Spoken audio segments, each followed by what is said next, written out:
Hello students, आज हम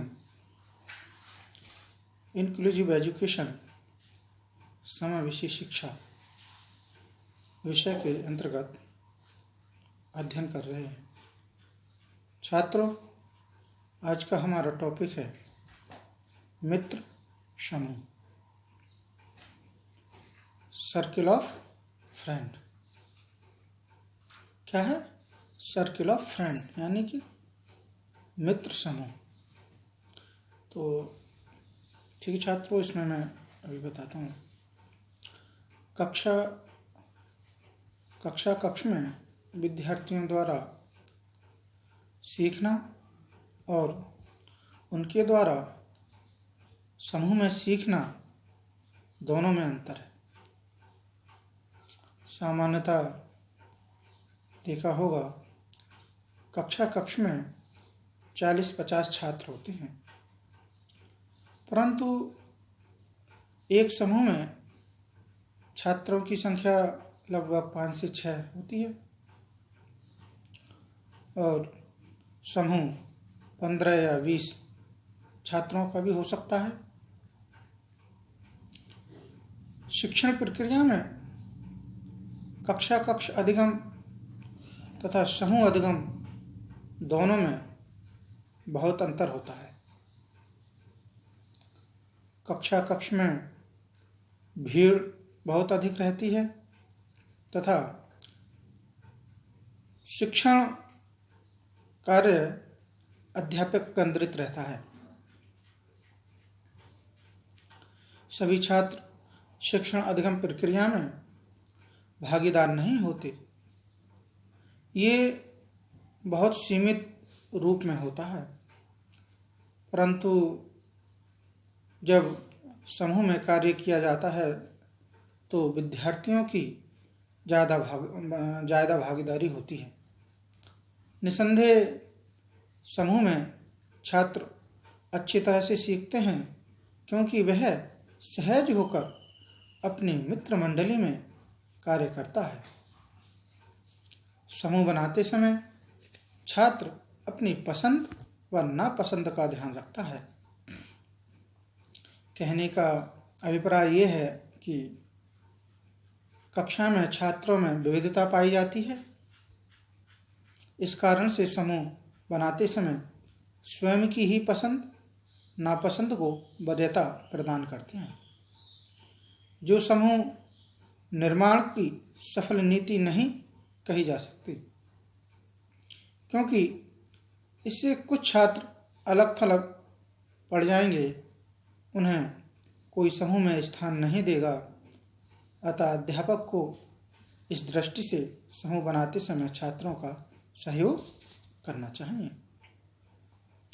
ठीक है छात्रों, अब हम देखते हैं मित्र समूह अधिगम के लाभ। इसके क्या क्या लाभ हैं। जैसा कि हम सभी भली बात जानते हैं, समूह में प्रत्येक विद्यार्थी तनाव मुक्त महसूस करता है और सीखने के लिए तैयार होता है।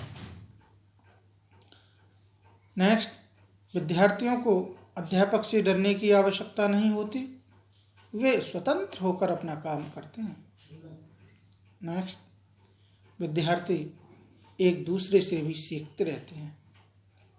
नेक्स्ट, ये औसत से कम प्रकार के विद्यार्थियों को सिखाता है। इस प्रकार अपने साथियों के सहयोग से वे समस्या समाधान करने के योग्य हो जाते हैं। ठीक है। नेक्स्ट है, ये विद्यार्थियों की शर्म व संकोच को दूर करने में सहायता भी देते हैं। इस प्रकार छात्र ज़्यादा से ज़्यादा आत्मविश्वास प्राप्त करने के योग्य हो जाता है। नेक्स्ट है, विभिन्न समूहों के विद्यार्थी नेतृत्व का प्रशिक्षण प्राप्त करने के योग्य हो जाते हैं। नेक्स्ट, कुछ समूह नेता शिक्षण के प्रति लगाव विकसित करने में सहायक होते हैं।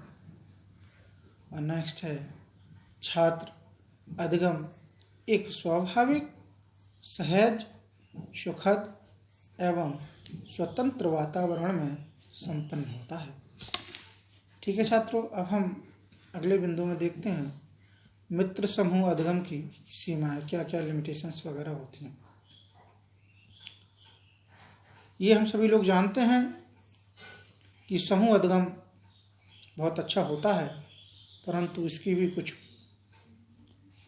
सीमाएं होती हैं। जैसे समूह अधिगम का उद्देश्य तब तक पूरा नहीं होगा जब तक कक्ष अध्यापक काम से जी चुराता हो। अध्यापक को समूह कार्य में स्वयं को भी व्यस्त रखना चाहिए। स्कूल में कुछ अध्यापक बहुत व्यस्त होते हैं, इसी कारण समूह अधिगम में योगदान नहीं दे पाते। नेक्स्ट है, शिक्षक द्वारा किसी भी कारण से विद्यार्थियों को दी गई थोड़ी सी भी स्वतंत्रता भी संपूर्ण कार्यक्रम को विफल कर सकती है। ठीक है। नेक्स्ट है, प्रतिभाशाली विद्यार्थी समूह अधिगम प्रक्रिया को समय और ऊर्जा का अपव्यय मानते हैं। ठीक, विद्यार्थियों में हमेशा व्यक्तिगत विभिन्नताएं होती हैं। कुछ कम समय में ज़्यादा कार्य करते हैं और कुछ ज़्यादा समय में कम काम करते हैं, परंतु यह भी समस्या को उत्पन्न करता है। ठीक, नेक्स्ट है, समूह अधिगम की सबसे बड़ी सीमा है कि इसके माध्यम से पाठ्यक्रम को निर्धारित समय में आसानी से पूरा नहीं किया जा सकता। छात्रों, अब हम देखते हैं मित्र समूह अधिगम द्वारा शिक्षकों को लाभ। ठीक है, ये शिक्षकों को तनाव मुक्त रखता है। वे बहुत अधिक व्यस्त नहीं रहते तथा कुछ विश्राम भी पाते हैं। एक तो ये। नंबर 2, समूह अधिगम द्वारा शिक्षक इस योग्य हो जाते हैं कि अधिगमकर्ता को ज़्यादा अभ्यास करवा सकें। नेक्स्ट, ये शिक्षक को कक्षा के औसत और कमजोर विद्यार्थियों की समस्याओं के समाधान में सहायता प्रदान करता है। ठीक है। 4, शिक्षक समूह में छात्रों की समस्याओं को देखता है, स्वाभाविक रूप से उन पर व्यक्तिगत ध्यान भी देता है। ठीक है। और है, अध्यापक कुछ कार्य मेधावी छात्र द्वारा स्वयं ही निबटवा देते हैं। छात्रों, अध्यापक द्वारा किया गया प्रत्येक प्रयास समूह अधिगम को सफल बनाता है। समूह की सबसे बड़ी विशेषता एक दूसरे की क्षमताओं एवं कमियों के संदर्भ में एक दूसरे का भरपूर सहयोग करना होता है। ठीक है।